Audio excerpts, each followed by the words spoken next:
Courtney and welcome to Courtney's Cakes. Today we're going to do a giant cookie cake that's going to be Game of Thrones themed. Okay, we're going to start with 3/4 cups of softened butter. And we're going to put this in our mixer.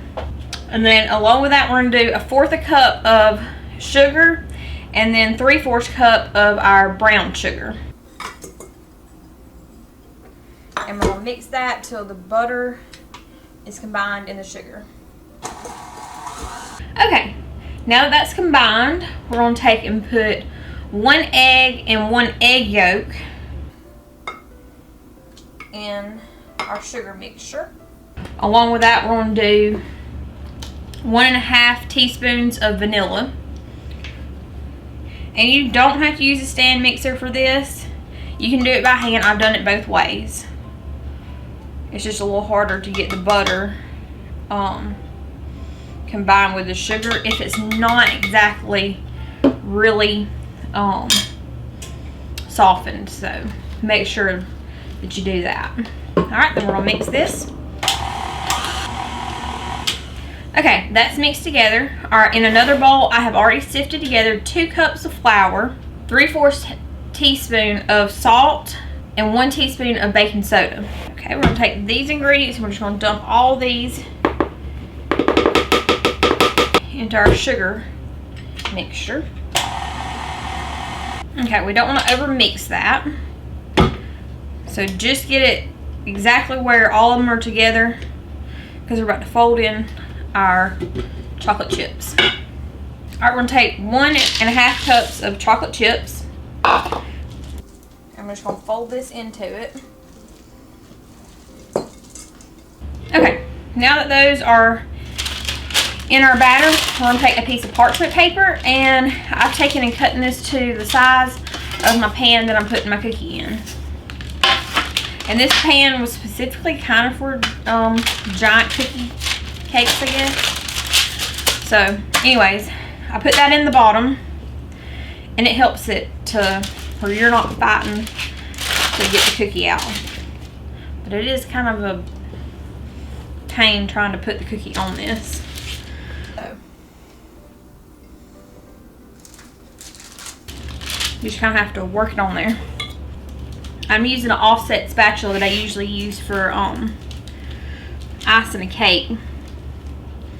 I found it makes it a little bit easier.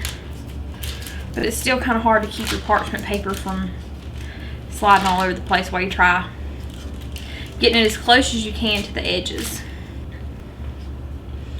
Alright, now that this is done, I've turned my oven to 350 degrees and we're going to bake this for about 20 minutes until this is golden brown.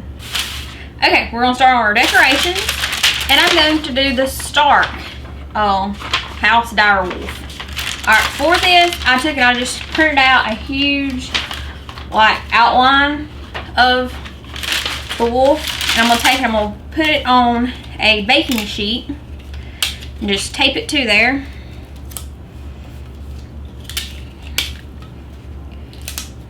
And then I'm going to take a piece of parchment paper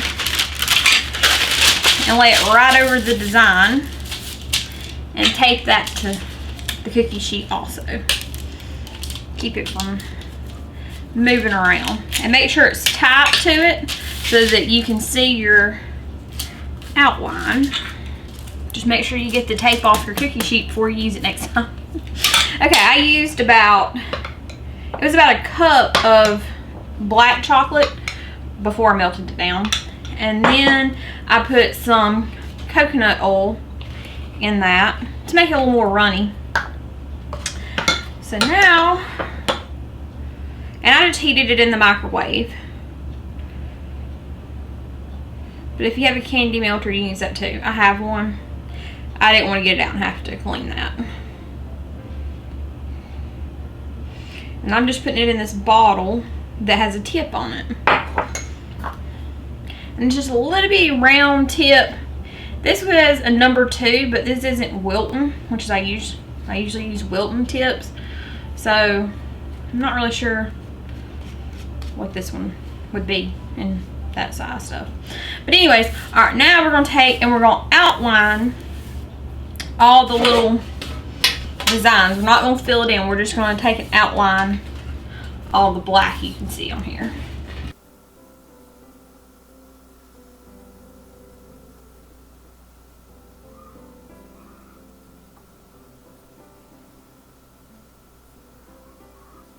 Oops.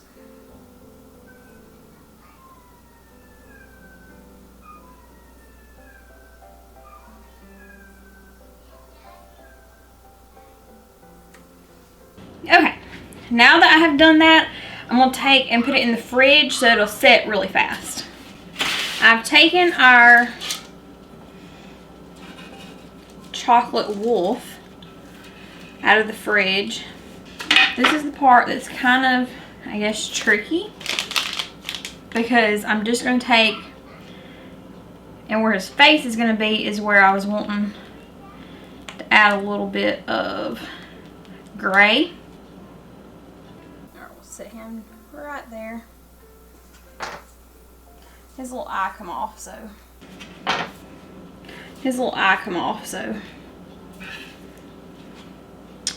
we'll have to put that back. Alright, I'm using a 14 tip, and we're going to fill in where his fur is, but be careful not to break your chocolate, because it doesn't take much. And this is really just giving it a little texture. And I just used a buttercream and added a little bit of black to it.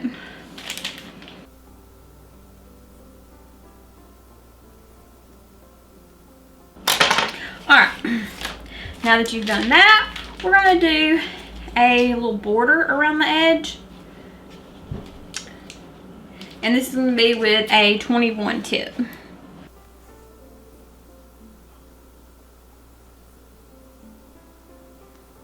And there you have it, our House Stark Direwolf giant cookie cake, just in time for the last season of Game of Thrones. I'll put everything you need for this recipe down below, and I hope you enjoyed the video. Thanks for watching.